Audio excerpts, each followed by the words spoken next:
बाबू जी का जो जन्म है वो जोधपुर जिले के अंदर एक गांव पड़ता है कोलूमंड, वहां पर हुआ था।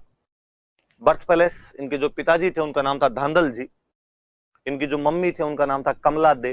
राजस्थानी भाषा में देवी को शॉर्ट फॉर्म में दे लिख दिया करते थे, तो वास्तव में कमला देवी नाम है पर ये कमला दे हो गया। पत्नी का नाम था फूलम दे या सुप्यार दे। सहयोगी इनके एलीज जो थे, सहयोगी जो थे, फ्रेंड्स जो थे इनके, वो चांदा और डामा नाम के दो भील भाई थे। घोड़ी जो थी, मेर जो थी इनकी, उसका नाम था केसर कालमी। और इनका मेला चैत्री अमावस्या को इनके गांव में कोलूमंड के अंदर या बाकी जहां पर भी बाबू जी के मंदिर होते हैं वहां पर इनका मेला आयोजित किया जाता है। सुनिए, थोड़ी बातें सुनिए आप मेरे से। जोधपुर जिसे शुरुआत में मारवाड़ के नाम से जानते थे हम, उस मारवाड़ रियासत के अंदर एक राजा हुए थे दूहड़ जी। दूहड़ जी नाम करके एक राजा थे। राव दूहड़ के छोटे भाई थे धांधल जी। इसका मतलब धांधल जी जो है वो मारवाड़ की राठौड़ फैमिली से बिलोंग करते हैं, उस राठौड़ डायनेस्टी से बिलोंग करते हैं और मारवाड़ के राजा के छोटे भाई थे। तो धांधल जी पाबू जी के पिताजी थे। इसका मतलब पाबू जी जो है वो एक तरीके से मारवाड़ के राजा के भतीजे हो गए, मारवाड़ के राजा के भतीजे थे। ऐसा कहा जाता है कि पाबू जी की जो मम्मी थे वो वास्तव में तो एक परी थे, एक अप्सरा थे। ऐसी कहानियां हैं, ऐसी लोक कथाएं हैं अपने कि परियां अक्सर स्वर्ग लोक से धरती पर उतर कर विचरण करती है। वो रात्रि के समय विचरण करने के लिए आती है, क्योंकि कहा जाता है कि यदि वो दिन के समय उतरे और यदि उन्हें कोई देख ले तो वापस नहीं जा पाती, उनकी शक्तियां समाप्त हो जाती है। ऐसे ही एक बार कोई एक अप्सरा, एक कोई परी मारवाड़ की धरती पर उतरी। मुझे लगता है हेलीकॉप्टर उनका गलत लैंड कर गया होगा, उनको और कहीं उतरना होगा, गलती से मारवाड़ इधर उतर गए होंगे। या उतरने के बाद उनको गर्मी महसूस हुई, उनको लगा यार गलत जगह पे आ गए इस बार। तो वो जहां पर उतरी थी वहां पर पास में एक तालाब था। कहते वो तालाब पर स्नान करने लग गई। राव दूहड़ वहां से, जो धुअड़ के छोटे भाई थे धांधल जी, सॉरी, जो धुअड़ के छोटे भाई धांधल जी हैं, ये वहां से अपना घोड़ा लेकर जा रहे थे। धांधल जी उस अप्सरा को वहां पर तालाब पर देख लेते हैं। ऐसा कहा जाता है कि यदि उनको कोई मनुष्य देख ले तो वापस नहीं जा पाती वो। उस अप्सरा ने कहा कि धांधल जी, आपने ये धांधली की मेरे साथ में थोड़ा, और आपने मुझे देख लिया, अब मैं वापस नहीं जा पाऊंगी। अप्सरा थी तो बेहद सुंदर थी। धांधल जी ने कहा कि वापस मत जाइए, आप मेरे से शादी कर सकते हैं। परी धांधल जी से शादी कर लेती है। समयानुसार उनके एक पुत्र उत्पन्न होता है जिसका नाम पाबू रखा गया। पाबू जी बेहद हैंडसम थे, बहुत सुंदर थे। मम्मी के गुण आ गए होंगे, परी पर जाएंगे तो अपने आप में इतने सुंदर हो जाएंगे। कहते हैं कि जब उस परी ने शादी की थी धांधल जी से, तब उसने कहा था कि मेरी दो शर्तें हैं। एक तो मेरा महल अलग बनवा कर देना पड़ेगा। धांधल जी ने कहा ठीक, वेल एंड गुड, कोई दिक्कत नहीं है। का दूसरा, मेरे महल में बिना मेरे पूछे कोई नहीं आएगा। धांधल जी ने कहा इसमें भी कोई दिक्कत नहीं है। काफी सालों तक ये समझौता उनके बीच चलता रहा। जब भी उनके महल में कोई जाता तो उनकी अनुमति से जाया करता था। पाबू हो चुका था, परी पाबू जी के साथ में रहा करती थी, उस महल में अपने बच्चे को खिलाती। एक दिन धांधल जी भूलवश उस महल के अंदर बिना अनुमति लिए चले गए, और जब वो अंदर जाते हैं तो वो पाते हैं कि वहां पर एक शेरनी बैठी एक बच्चे को दूध पिला रही है। पाबू दूध पी रहा है एक शेरनी का। और जैसे ही उस शेरनी ने धांधल जी को देखा और उसने कहा, वो वापस उस परी के रूप में आई और उसने कहा कि मैंने कहा था बिना मेरी परमिशन के कोई एंट्री नहीं लेगा। वास्तव में मैं अप्सरा हूं, परी हूं, मैं भेष बदलने की क्षमताएं रखती हूं, इसलिए जब मैं अकेली होती हूं तो अलग अलग रूपों के अंदर रहती हूं। आज आपने कॉन्ट्रैक्ट तोड़ा है, अब मैं यहां पर आपके पास नहीं रह सकती। ये बच्चा जानो और आप जानो, एक माँ की अपने बच्चे के प्रति दो इच्छाएं होती है। उसे दूध पिलाकर थोड़ा बड़ा करे, जब वो बच्चा बड़ा हो जाए तब उसके लिए घोड़ा बने, उसे अपनी पीठ पर झुलाए। उन्होंने कहा कि अब बड़ा तो कर दिया मैंने दूध पिला के, पीठ पर झुलाती, लेकिन बीच में ही आपने कॉन्ट्रैक्ट तोड़ दिया, अब बच्चे को आप रखिए। और कहते हैं कि परी तो अपने स्वर्गलोक में चली गई, अपने आसमान के अंदर चली गई। बाद में धांधल जी की एक अन्य रानी थी कमला दे, उन्होंने पालन पोषण किया था, ऐसी कहानी है। तो हम उनको कमला दे को उनकी मम्मी के रूप में जानते हैं। बाबूजी बड़े हुए, बाबूजी की शादी का दिन तय हुआ। बाबूजी की सगाई की हुई थी अमरकोट। पाकिस्तान के अंदर सिंध में एक रियासत है अमरकोट नाम करके, वो हिस्सा बाद में पाकिस्तान चला गया। अपने मारवाड़ के टच करता हुआ इलाका हुआ करता था। अमरकोट के एक राजा हुआ करते थे सूरजमल सोढ़ा। वास्तव में सूरजमल सोढ़ा की बेटी थी फूलम दे या सुप्यार दे। उनके साथ बाबूजी की शादी तय हुई। बारात रवाना होने को आई। बाबूजी बेहद सुंदर थे, ऊपर से राजकुमार थे, राजा के भतीजे थे, बहुत सुंदर बने बाबूजी। अच्छी शेरवानी पहनी बाबूजी ने, अच्छा साफा बांधा होगा, तुर्रे, कलंगी, सरपेच, एंटीने जितने लगाने थे वो सब लगाए। एंटीना लगता है साफे के बीच में एक, वो सब लगाए। बाबूजी के जो खास दोस्त थे, दो भील जाति के भाई थे, चांदा और डामा। चांदा और डामा भी पूरे एकदम तैयार, डीओ वीओ छिड़क के दूल्हे के दोस्त तो एकदम तैयार रहे भाई, वो भी एकदम बाबूजी के साथ में तैयार होके। और बाबूजी ने कह रखा कि अरे चांदा डामा आप एकदम मेरे पास में रहोगे। ठीक है बाबू, चिंता ही मत करो। पर उन्होंने बाबूजी कहा कि बाबूजी यारो बाकी तो थू थू नजर नहीं लग जाए, आज अमरकोट में आपको देखने के लिए छज्जे टूट जाएंगे। अक्सर गांव में जब बारातें जाती है तो महिलाएं छतों पर चढ़ चढ़ के देखती है, तो हवेलियों के आगे छज्जे निकले हुए रहते थे पहले घरों में, उन छज्जों पर चढ़ चढ़ के देखती थी। अक्सर गांव में किसी की सुंदरता का जब बखान करना होता तब कहा जाता है इसकी बारात जाएगी तो छज्जे टूट जाएंगे, मतलब इसको देखने के लिए इतने लोग इकट्ठे होंगे कि उनके बाहर से छज्जे नीचे आ जाएंगे। तो बाबूजी यारो आज आप तो इतने हैंडसम लग रहे हो, पर बाबूजी एक कमी है अपने पास अच्छी घोड़ी नहीं है। और बिना अच्छी घोड़ी के बींद किस बात का अच्छा लगे?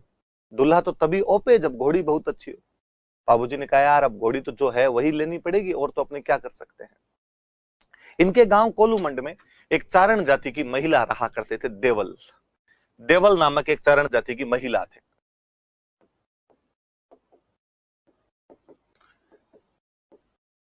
और उन देवल चारिणी के पास में एक बहुत अच्छी घोड़ी थी, जिस घोड़ी का नाम था केसर कालमी। ये केसर कालमी वास्तव में देवल की घोड़ी थी। देवल नाम की एक महिला थी इनके गांव के अंदर, चारण जाति की एक महिला थी, उनकी घोड़ी थी।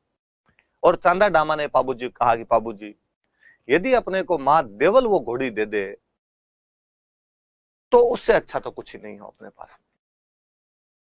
बात करो जाके। देवल के पास गए और देवल को जाकर कहा कि देवल भाई बाबूजी की बारात जा रही है, बाबूजी के पास अच्छी घोड़ी नहीं है, केसर कालमी जैसी घोड़ी आसपास के क्षेत्र में नहीं है। यदि आप केसर कालमी दे देंगे तो बाबूजी उस घोड़ी पर बैठकर जाएंगे, कितने सुंदर लगेंगे, कितने अच्छे लगेंगे। आप अपनी केसर कालमी दे दीजिए। उनके पास बहुत सारी गायें थी। देवल अपने पास बहुत सारी गायें रखा करते थे। जब ग्वाला उनकी गायों को चराने के लिए जाया करता था तब घोड़ी पर बैठकर जाता। और देवल ने कहा कि राजकुमार की शादी में मैं किसी चीज के लिए मना तो क्यों ही करूं, पर मेरा जो ग्वाला है वो घोड़ी लेकर जाता है गायों को चराने के लिए। उन दिनों गायों की लूटपाट बहुत हुआ करती थी, और कल को खुदा ना खास्ता गायों की लूटपाट हो तो मेरा ग्वाला फटाफट भाग के तो आए, आके कहे तो सही कि गायों की चोरी हो गई, पीछे से गांव वाले हथियार लेके तो जाए, गायों को बचा कर तो लाए। और यदि आप घोड़ी ले गए, कल को गायों की लूटपाट हो गई तो मैं गायों को कैसे बचाऊंगी। चांदा और डामा निराश होकर बाबूजी के पास है और बाबूजी को आकर कहा कि बाबूजी देवल ने ये जवाब दिया है, एक बार आप ट्राई करके देखो, क्या पता आप खुद जाओ तो देवल पिघल जाए। बाबूजी गए और बाबूजी ने जाकर कहा कि देवल आप घोड़ी दे दीजिए, मैं आपकी गायों की रक्षा का वचन देता हूं। देवल ने कहा कि बाबूजी आप कैसे गायों की रक्षा कर पाएंगे, आप वहां जाएंगे बारात लेकर, उन बारात में स्वागत के अंदर खो जाएंगे, आप अपनी शादी के अंदर खो जाएंगे, वहां पर नई दुल्हन से बातें करेंगे, वहां कैसे मेरी गायों की रक्षा करोगे आप। बाबूजी ने कहा कि मैं आपको वचन देता हूं कि मैं यहां से जा रहा हूं, रास्ते में यदि मुझे समाचार मिला कि देवल की गायों की चोरी हो गई, मैं बीच रास्ते से वापस लौट कर आऊंगा। मैं यदि वहां पहुंचा और वहां पहुंचने के बाद यदि मुझे पता चला कि मैं तोरण मारने वाला हूं, उसी टाइम पता चला कि देवल की गायों की चोरी हो गई, लूट हो गई, मैं बिना तोरण मारे वापस आ जाऊंगा। मैं खाना खाता हुआ तो खाना छोड़ दूंगा, मैं नहाता हुआ तो नहाना छोड़ दूंगा, इवन यदि मैं फेरे ले रहा होऊंगा तो मैं फेरे छोड़कर वापस आ जाऊंगा, आपकी गायों की रक्षा करूंगा। देवल ने कहा कि बाबूजी जब इतना कह रहे हो तो घोड़ी ले जाइए आप।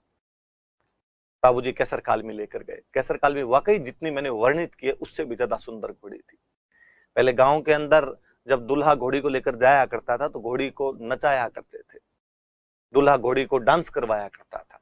अब तो क्या करवा ले, अब तो दूल्हे यूं दुबले पतले मरे हुए से होते हैं, घोड़ी गिरा दे कहीं पे तब तो दुल्हे को दो दोस्त इधर से पकड़ के खड़े रहते हैं कि तू टिके रहे, 5-1 मिनट का मामला है, बाद में हम तेरे को दोनों हाथों से पकड़ के उतार लेंगे। पहले थोड़े रांगड़ आदमी हुआ करते थे जी, दिल के डाकी हुआ करते थे, वो घोड़ी पे बैठते तो भी अच्छे लगते थे। बाबूजी उसी प्रकार के नौजवान थे। और बाबूजी वहां पहुंचे और कहते वाकई बाबूजी को देखने के लिए दूर दूर से लोग आए थे। और घोड़ी की भी उतनी चर्चाएं, अरे क्या घोड़ी आई है। पहले बारातें जाया करती तो घोड़ियों की दौड़ करवाया करते। कहते उस दिन जब घुड़दौड़ करवाई गई अमरकोट के घोड़ों के बीच में और बाबूजी की केसर कालमी के बीच में, केसर कालमी फिर जीत के आई थी। जबकि केसर कालमी इतनी दूर चल के गई थी और अमरकोट वालों के घोड़े एकदम खड़े खड़े वहां पर लाए गए थे। कहते हैं कि अमरकोट वालों को बड़ा गुस्सा है, उनको लगा यार हमारे घोड़ों को इस केसर कालमी ने हरा दिया, आज तोरण पर देखेंगे। और बाबूजी जब तोरण पर पहुंचे तो तोरण बहुत ऊंचा बांधा गया कि अब ऊंचा तोरण कैसे मारेंगे। बाबूजी को लगा यार आज तो ये बेइज्जती करवाएंगे। वैसे भी हिंदी में मुहावरा होता है, तोरण मारना मतलब शक्ति प्रदर्शन करना। तोरण मारने बड़ी चीज हुआ करती थी उन दिनों में। आजकल तो शादियों में देखते हैं कि तोरण भी यूं नीचा सा लटका देते हैं, दूल्हे कहते हैं जैसे तैसे करके तलवार एक बार टच कर दे तू, इतनी सिरी करते हुए की। पहले ऊंचे ऊंचे तोरण बांधे जाते, दूल्हे की परीक्षा ली जाती कि अब इतना ऊंचा तोरण कैसे मार देगा। घोड़े की परीक्षा होती, घोड़ा क्या कूद कर तोरण मरवा पाएगा कि नहीं मरवा पाएगा। बाबूजी ने जब देखा कि यार तोरण खूब ऊंचा बांधा हुआ है, बाबूजी को लगा आज मरवाएगा जिसमें शक नहीं है।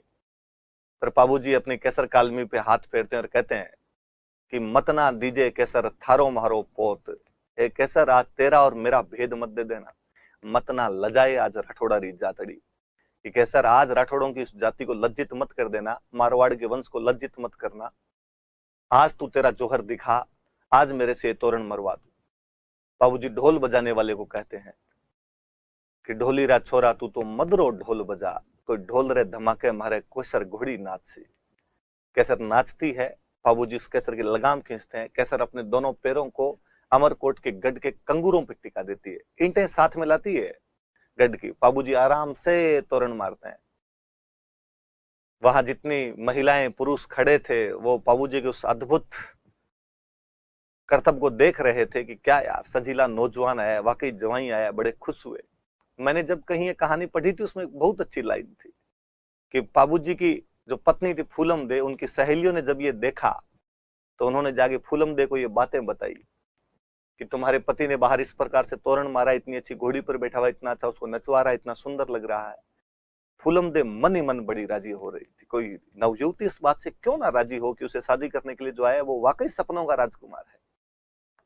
पर बाबूजी फेरों के अंदर गए, बाबूजी फेरे लेने लगे। अभी केवल 3 फेरे संपन्न हुए थे, इतने में देवल खुद वहां पर पहुंचे।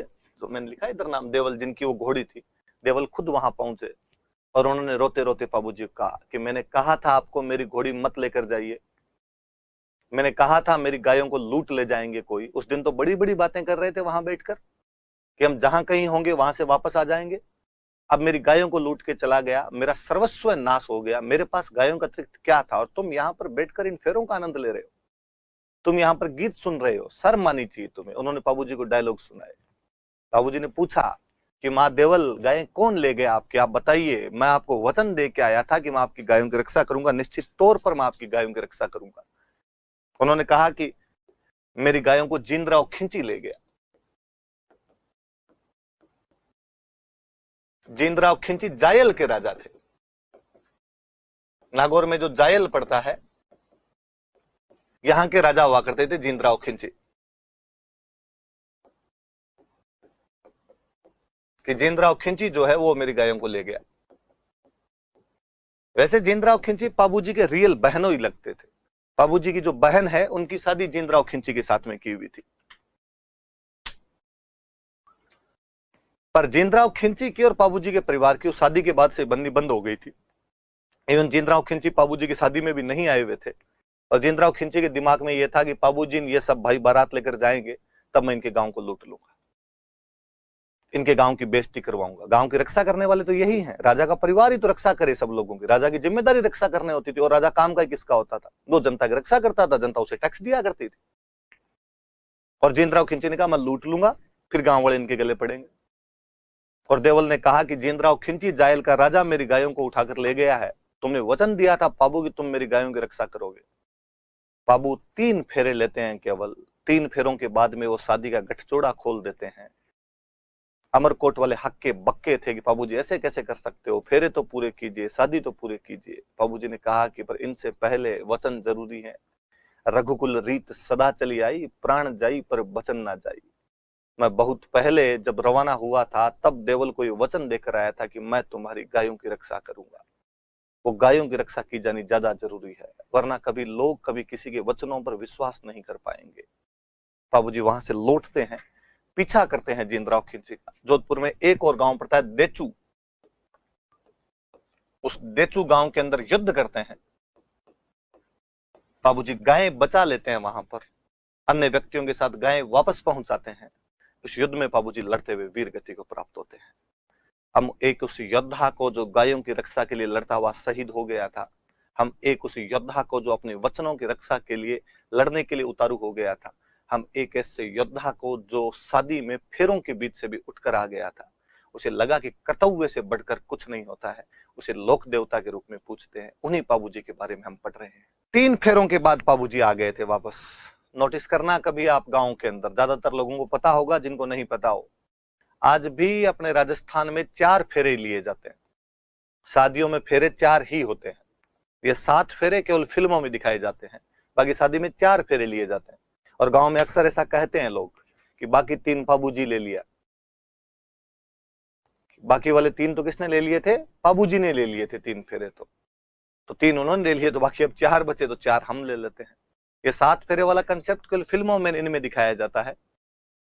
बॉलीवुड को देख देख के लोग भले ही कहें कि हमने 7 फेरे लिए हैं, बाकी फेरे गांव के अंदर मैंने जितनी शादियां देखी आसपास के अंदर, उनमें फेरे तो 4 होते हुए देखे। तो कहते भाई बाबूजी ने लिए थे 3 फेरे, बाबूजी वहां से लेके आ गए थे।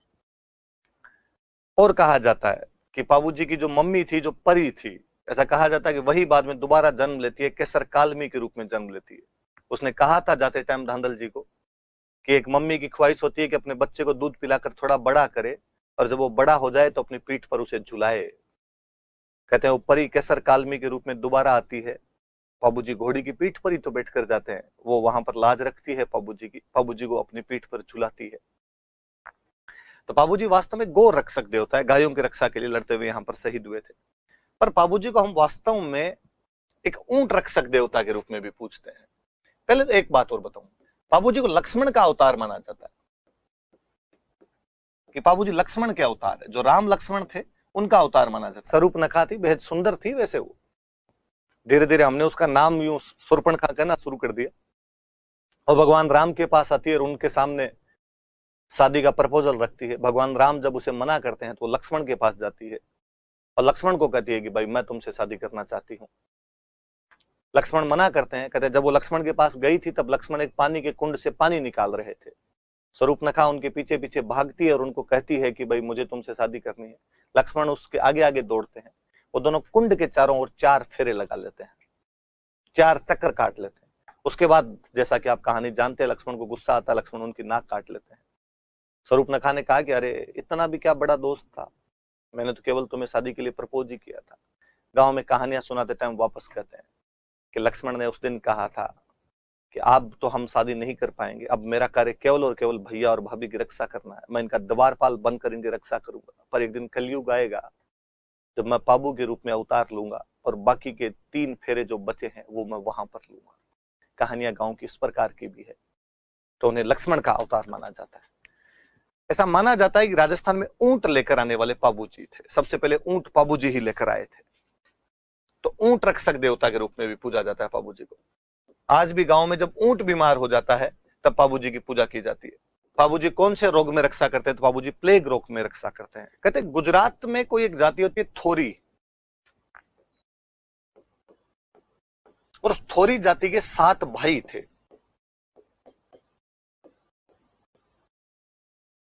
थोरी नाम की एक जाति होती है और उस थोरी नाम की जाति के 7 भाई थे।